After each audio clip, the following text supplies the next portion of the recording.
Elon Musk deciding not, this is interesting, to join Twitter's board, according to the company's CEO. Of course, he had the ability to do that. Parag Agrawal tweeted that Musk held many discussions with Twitter's directors, but the billionaire ultimately declined to take their offer to take a board seat. Musk informed Twitter's board the same day that he was slated to formally join. Joining us now then to work through this is Bloomberg Quick Take host Alex Webb. Alex, it's been a pretty eventful week for Twitter, to say the least, with Musk, of course, becoming the biggest shareholder of Twitter. What should we make of the fact that he's decided to decline the offer to have a board seat?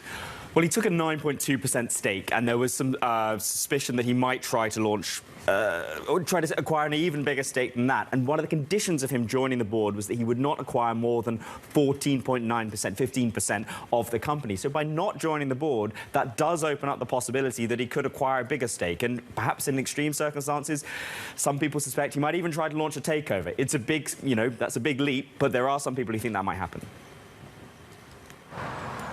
So, Alex, how messy is this going to be? I mean, we could talk about nothing else. I know he's doing a number of polls, also with some pretty childish remarks. Some find it funny, some don't. But, like, what happens next? Well, I think the view certainly, it seemed as though the view from Parag Agrawal and other people on the Twitter board was better to have him inside the tent creating havoc than outside doing it. And I think that, like, now he is very much outside the tent. If he's in the boardroom, they're all pulling in the same direction. The thing is with Twitter is that Elon doesn't need Twitter to perform well financially.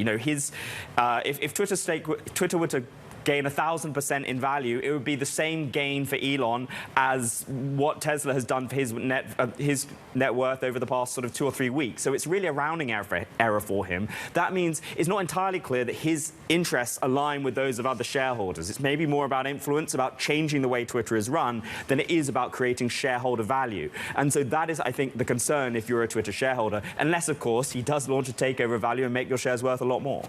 He certainly has the cash to be able to take over the whole business. Well, I'll let you follow up on that. Okay, not the cash. He's got the net worth, but he would have to sell shares or raise debt against it. He could easily get some leverage and buy it. What is the idea what is the motivation for Musk if he was to go down that route? What does he want to get from this? Well, if you could think about Twitter as being an incredibly useful tool to talk up Tesla shares and shares of other things if they decide to go public. So ensuring that he has that mouthpiece, because, maybe there's the risk that perhaps they crack down on him if they think that he's not towing the line in terms of what sort of speech is allowed on Twitter. That is maybe a risk to Tesla, right? If Tesla can't generate the free press that Elon does through Twitter, then maybe its share price starts to suffer. So, there is maybe some sort of play there.